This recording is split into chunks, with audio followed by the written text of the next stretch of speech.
Time for a mailbag episode. Owen and I are going to answer all the questions, respond to all the comments, replies on Twitter that we got after yesterday's episode. Also, we're definitely going to talk about the Dino Babers press conference and everything that holds. It's all on Lockdown Syracuse, and it's right now.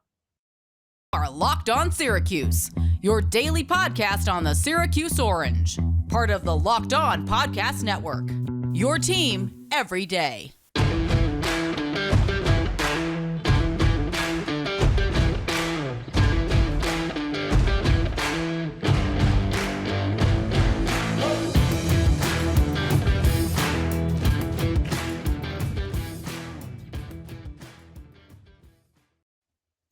Matt Bonaparte, Owen Valentine with you on your Tuesday episode. Thanks for making Locked On Syracuse your first listen every day. We are free and available wherever you get podcasts. And today's episode is brought to you by Sling TV. Sling has something for everyone, especially when it comes to college football coverage, with a massive lineup of games across the ACC, Big Ten, Pac-12, and SEC.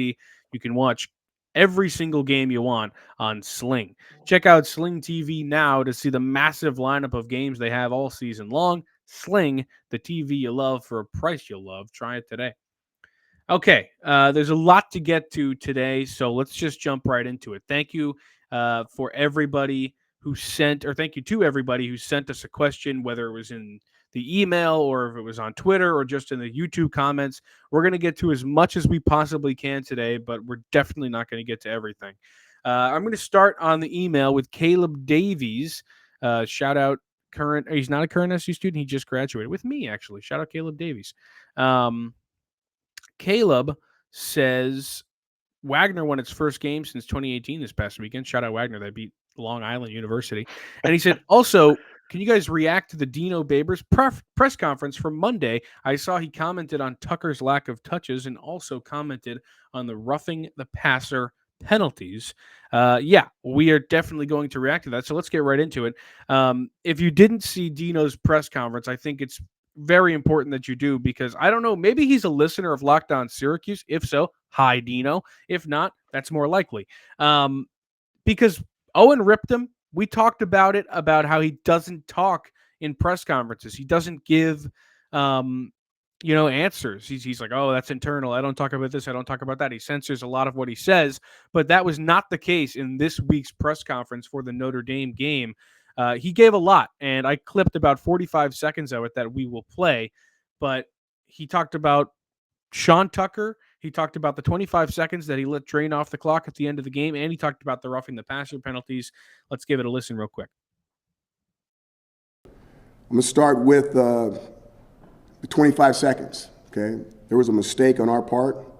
It's been handled internally. It was a 25-second mistake, and based off of how we do things, I feel like it's corrected, and that will not happen or should not happen again. But no doubt there was a 25-second mistake on the clock, and that was bad. When it comes to Tucker having 5 carries, that's something that should not happen. I agree with everyone else that he should have more carries than that in a football game, and that has been addressed. So that's been addressed. Dino says that they've talked about it. I don't know if that means that he said, Robert and I, what the heck went on there, or if, they changed the playbook and that's what was addressed. But at least he's coming out and saying it. I think that's what's most important here. And he also says that the 25-second thing was a mistake. He owned up to that. And I think you do have to give him credit for owning up to those mistakes. Because like we said in yesterday's podcast, that's what lost him the game. Not necessarily the penalties. It was the lack of offense and the lack of use of Sean Tucker, and it was the poor clock management down the stretch. Yeah, I have to say this. It means a lot to see how he handled that today. And I think he deserves credit. Yes, very much deserving of credit, because that is a side of Dino and something that we don't see out of him. And that is not something that you're probably going to see all too often from him. And it's really nice to see the ownership taken there. and the self-reflection, because it's not something that I have seen out of him before. I really don't think I've seen something like that from him before, where Never he ever. has just come straight out and said, "Yeah, that's on us. That's a mistake that we've addressed and are continuing to address." And it's really cool to see. I will say that, as frustrating as it was on Saturday, as frustrated as I was yesterday as we recorded, today I look back. I'm trying to flip the switch, look next week a little bit, and make the best of what there is right now. That is a really good start to turning the page. And I am very impressed with how Babers handled that, because the post game press conference on Saturday, I was not impressed with how he handled it. No, and And I nobody really wasn't asked some impressed with questions how in he that press answered. And conference. yeah, exactly. The questions weren't necessarily asked. So for him to come out today on Monday when we're recording this and talk that transparently about it, which is something that he doesn't do, it's really nice to see. And in terms of his conversation that he had about the penalties, I think he brought up some good points, in that the way they taught players to handle that situation with the quarterback scooting up the sideline goes back to the Florida State game last year, when Jordan Travis was on the sideline going out of bounds, doesn't end up going out of Yeah. bounds, brings them into field goal range, and Syracuse loses a football game. I have no issue with Dino's rationale there, and I have no issue with him complaining about that call, especially given the subsequent no call when Schrader gets hit significantly worse And I was going going out to of bounds. say that And he does address that, which is he nice. goes on to address that for the next, I think, around 4 minutes of the press conference. And he talks about how he kind of thinks that was an unjust call. He wasn't whining about it and saying that's why they lost the game, but he was saying, it was an unjust call and they submitted it to the committee, and whatnot. And they submitted more than just that play, because I don't think he thinks some of those holdings or some of that false start. Maybe I'm not at that point. It's just speculation. But anyway, I'm very Yeah. happy. I suggest everybody go out and listen to that whole thing, because honestly, the whole 25 minutes made me feel a lot better about this team. It just Yeah. made me feel better that Dino, I mean, obviously, he is, but you'd never seen him be self-aware about the problems that the team had gone through, because he just acts like it doesn't happen when he's in front of the media. So I was very happy to see that. It made me feel better about the team. I'm more confident in the team now that I know that those are the conversations that Dino and the rest of the coaching staff are having, and that the players and the staff are all aware of, I don't know, everything that's going on. I mean, obviously you knew that once again, but it just makes me feel better that he said it. Yeah. I When it's just acknowledged, when it's acknowledged as little as it is and continuously brushed under the rug, not to be addressed, not to be looked at, it is nice to see it just be put out front and center. This is what happened. We're dealing with it. We've got to move on. And it is a really good nod, and something that I haven't seen out of Dino in the past, and something that I think elevates him in my eyes a little bit more, because to take that ownership and be as transparent as he was opening up this press conference is something that I think a lot of people want from him, is to be a little bit more open and relatable. I'm not saying open up the playbook and tell me how you're going to approach every single team, but this level of transparency and having a conversation and being open to actually answering the questions that are at hand is a much better look for Dino. And as you said, I do think it brings me a lot more confidence for the rest of the season than I had 2 days ago, listening to the lack of acknowledgement and the lack of questioning regarding how that game finished up, specifically the second half. All right, let's take a quick break and then we'll get right back to every question everybody's got. But first, let me tell you about Simply Safe, okay? As everyone knows, athletes rise and fall in the ranks, but when it comes to saving money, Simply Safe always stays on top. And right now, you can save big with Simply Safe Home Security. They're giving listeners 40% off their advanced security system. Simply Safe was just named, quote, the best home security of 2022 by US News. You got to use it. You're going to love it, okay? Because it's Simply Safe. Your safety is the only thing that matters. It has 24/7 professional monitoring when a threat is detected. And Simply Safe's monitoring professionals promptly contact you and dispatch first responders to your home, even if you're away or unable to respond. 24/7 professional monitoring costs under $1 a day. That's less than half of the cost of ADT's traditional professional installed plans. Don't miss the chance to save big when you protect your home with the best. Get 40% off your order when you visit simplisafe.com/lockedoncollege today. Customize the perfect system for your home in just a few minutes. That's simplisafe.com. Go today. There's no safe like SimpliSafe. Okay, let's get right back into it. Owen Valentine and myself, Matt Bonaparte, on Locked On Syracuse. We're answering questions from the public today. Let's go to Twitter. On the Bird app, people have a lot to say.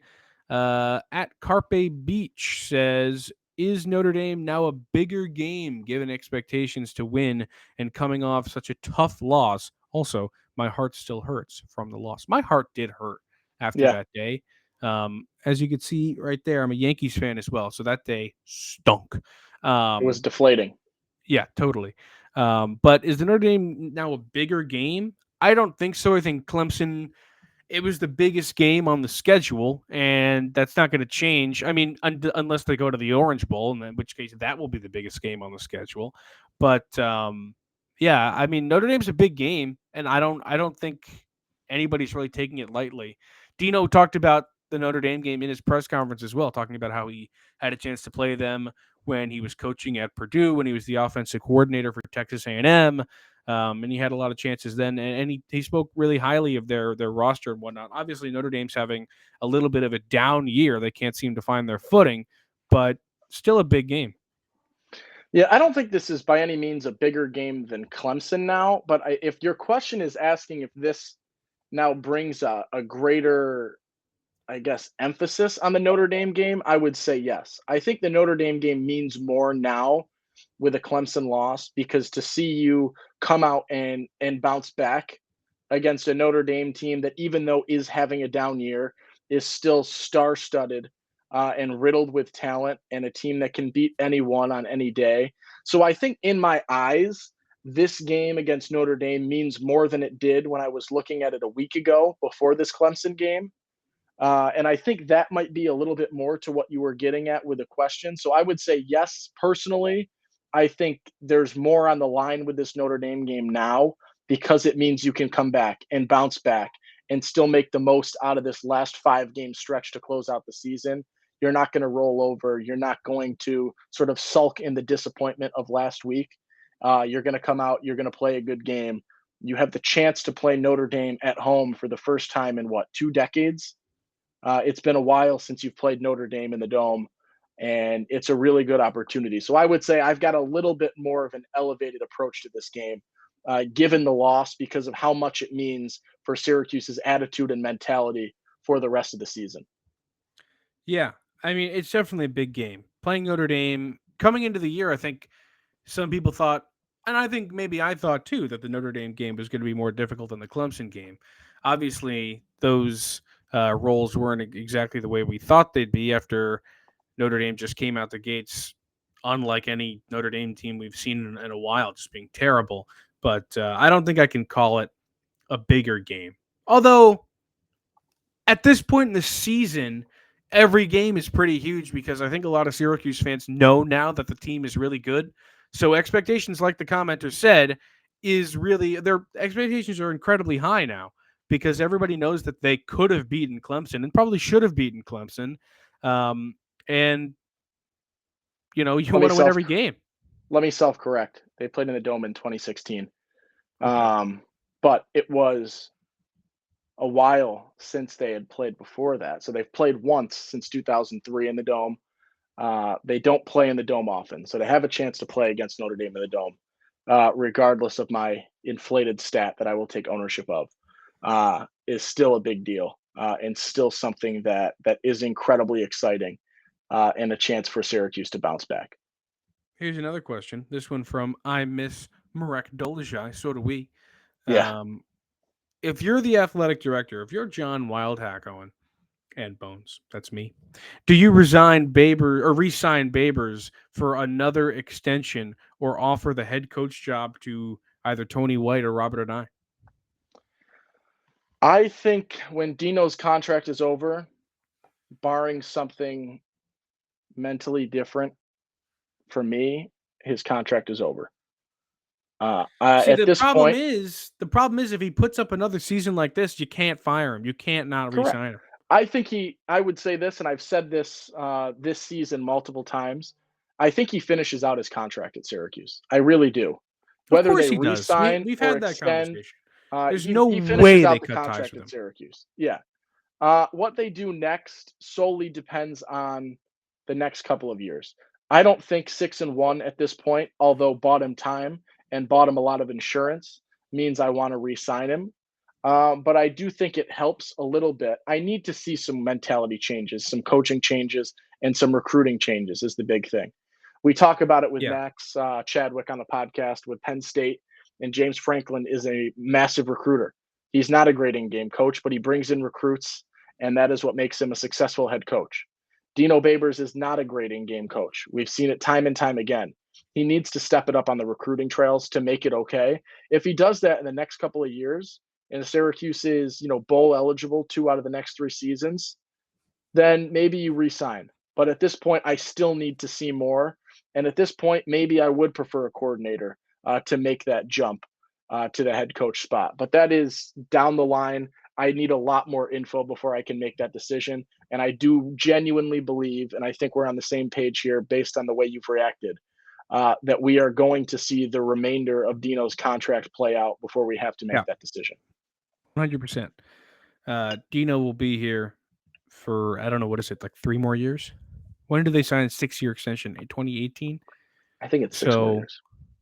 6 more. No, it was 6 Oh, years. sorry. I think it's 3 more years, Okay, that's what I thought. right? Yeah, this isn't a math podcast. Anyway,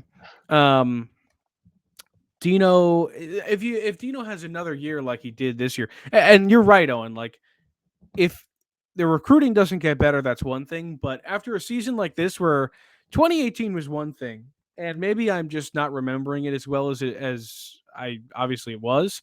But I was a freshman that year. I was in the thick of it, and I was a huge fan. But I don't remember thinking like, wow, it all changes right here. I remember thinking like, wow, Eric Dungy just had a great senior season, and it's either going to go really well with a new quarterback who's supposed to be great, or it's going to go terribly, and it went terribly. I feel now that Syracuse is in a better position than they were in 2018 to actually take a leap as a program because you have another year of Schrader next year. I doubt Tucker comes back. That's probably 99% not going to happen. But you do have Carlos Del Rio Wilson and you have Lenora Sellers coming in next year, and you have a lot of talent still on the team. Next year's team is going to be interesting, but I think next year's team has a better chance to push recruiting more than the 2019 team did. Even though there was a lot of depth still on that 19 team. Anyway, let's take one more break and then we'll continue. This one brought to you by LinkedIn. These days, every new potential hire can feel like a high stakes wager for your small business. You want to be 100% certain that you have access to the best qualified candidates available. That's why you have to check out LinkedIn Jobs. LinkedIn Jobs helps you find the right people for your team faster and for free. Go create a free job post on LinkedIn Jobs. Then add your purple hashtag hiring frame and your job to the LinkedIn profile of yours to spread the word that you're hiring. Simple tools like screening questions make it easy to focus on candidates with just the right skills and experience so you can quickly prioritize who you'd like to interview and hire. It's why small businesses rate LinkedIn Jobs #1 in delivering quality hires versus leading competitors. LinkedIn Jobs helps you find the qualified candidates you want to talk to faster. Post your job for free at linkedin.com/lockedoncollege. That's linkedin.com/lockedoncollege to post your job for free. Terms and conditions apply. Okay, we're back here on Locked On Syracuse. Matt Bonaparte and Owen Valentino. Anybody call you that, Owen Valentino? No, because my last name is Valentine. Owen Valentine with you for another 6 or 7.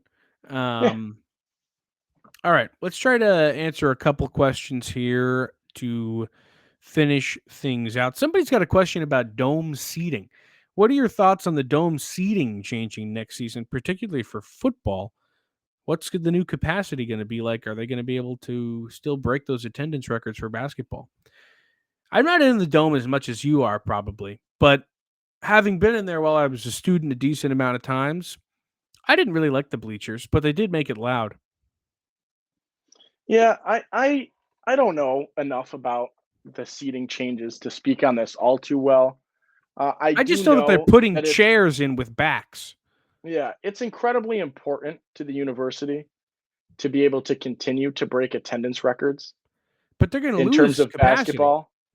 Yeah, but I do think that they would, and this is pure speculation, I would assume that the dome would create an atmosphere that would allow you to break the record a few more times because of the publicity that it brings you with a sellout crowd in I don't basketball. know, man. We're talking about a dome that had the name of an air conditioning company and only had air conditioning for one of the years in which the name was in place. And now a dome that has a wireless company name that has terrible uh, connection. It's not like they're thinking everything out, I don't think that they're like, wow, we're gonna create the greatest atmosphere we possibly can. We're like, let's get seats. We get seats now. Hmm. The troughs stay or are the troughs leaving? I forget. I have no info on the troughs, Let but us know. they are going to be chairs with backs. All right. I think it could The help the bleachers have noise. a back. Do they? Yeah, Yeah, some they of them do. do. That's right. Some of them do. Not all of them. No, not up top, but the bottom do. But those are the ones. Those are like the padded covers, aren't they? Yeah. I don't know. Anyway, I'm reading a lot of these, I'm finding that a lot of them are just more angry statements or happy statements than they are questions. But we can react to them nonetheless. This guy, Will Dumont, says, not sure what happened with Tucker getting more touches, but if you watch earlier in the game, he had a nice run and got a tackle going out of bounds. He immediately started limping and signaled to sub out. I believe he is more hurt than we know about. Owen? Interesting concept. For those of you that saw the Sean Tucker tweet last night about the game or Sunday night about the game, he did make an odd emphasis on the fact that he wasn't hurt True. and that he was not injured. I don't know if that was a nod to maybe the fact that he did limp a little bit, Maybe he was or maybe responding to that was a Will subtle Dumont. blow. Maybe it was a subtle blow to the coaching staff for his lack of touches. I don't know, but he did make an oddly specific comment about how he wasn't hurt. I think it's Um, because everybody was speculating, like this guy, that he's hurt, and he wants to yeah, make sure everybody knows he's not hurt. They just didn't give him the ball. I mean, if you're Tucker, you're not happy you didn't get the ball. He no, knows not at he's the all. best player on the team, Yeah. and he probably knows that he could have helped win the game. I mean, if you give Hmm. Tucker the ball enough times, good things are going to happen. All right, he averaged 10 yards a carry in that football game, albeit on 5 touches. Small sample size, but still. Yeah. Um, I think that, we all know, and at least Dino knows now that he should have given the ball a lot more. But yeah, I mean, if I were him, I'd probably be pretty upset as well. Yeah, I will say this too, and I didn't get to give it credit in yesterday's episode because of the frustration, but to watch how they developed that touchdown, Syracuse's first touchdown, after their opening possession, where they just threw this little screen pass or this little out quickly to Sean in a flat, really quickly, really quickly, really quickly, just dump out, dump out, dump out, and they punt. And the next possession, they come out and they turn that into a wheel route for a touchdown. It was really cool to see that develop and get Clemson to buy into the fact that this is what you're going to do. This is what you're going to do. And just when they get comfortable, bang, you switch that up into a wheel route. And Sean was as open as you're going to find him. That was a really cool progression with him. And I think another nod to why the lack of touches later on in the game and in the game as a whole were so unfortunate and so frustrating. But I don't think he's hurt. I do think that it was just I don't know. I don't have the reason he didn't get the ball, but I do not think it's injury based because I don't know. I'm speculating, and I hate speculating on injury, but I You're a do not think it's injury speculator. based. No, I don't either. What else we got? This guy says, hold on, I'm reading. Sorry, I'm scanning some of these. This guy, Sean Tucker for Heisman, who loved Owen's rant, by the way. Thank you for commenting. Appreciate it. He says, Wake on the road, we probably will not be favored at. Wake is extremely legit. Even if we didn't win the ACC or make the playoff, we would have had that program defining win as well as leeway to drop a game and still be in a New Year's Six Bowl for sure. I think they can be in the Orange Bowl, I and that think would they be can be in the so Orange cool. Bowl. Like that Yeah, would be nuts. yeah, Also, at any point, or I mean, it is and it isn't. I think that it's good that Syracuse fans don't have the mentality that I'm about to present, but at the same time, it's kind of true. At Syracuse is 6-1 right now. At this point, it's gravy. Like nobody expected them to do anything, and they've done something. yeah. So I think that you have to take it like if they go 8-5, even like Hmm. I'll be very happy about it. I don't Yeah, think Syracuse fans will be because at this point, your expectations are so much higher to what this team can be because everybody knows they can be good. But I also think that you've got to be happy with what this team has done and what Dino has done. And as much as you want to say that Dino doesn't do anything in game, and I agree with you to an extent about he's a poor clock management guy, and his offense needs work.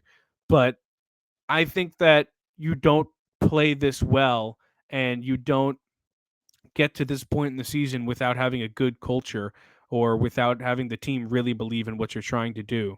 So I think you have to give that credit to Dino too, because they would be nowhere if it weren't for him at least putting in, at least getting the players to believe in what they're doing. And he talked about that in the press conference as well, all coming back to the press conference on this episode.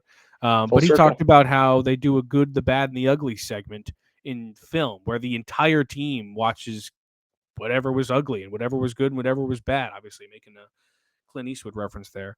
Um, but I think that speaks to just like who he is as a coach um, and whatnot. So you got to be happy with what you get this year. But that being said, Yeah, I expect them to win at least 10 games. I do think this is a double-digit win team, and in terms of the Orange Bowl, I think you look Maybe not at least. at Syracuse and Wake right now as the front runners for it. Wake's got a tougher schedule, I think, down the stretch. Syracuse has a difficult schedule. I think Wake's might be tougher. They play NC State. They play the only decent team out of the Coastal and UNC. They've got a game against Syracuse still on the schedule, and then they have Louisville and Duke in there as well. I I think Wake's schedule is very difficult down the stretch to close out the year, and I think that Syracuse, if they don't win this game against Wake Forest, could be a little bit disappointed. But there might be an out for them to lose to Wake and still be okay and get to the Orange Bowl, which is a crazy thought.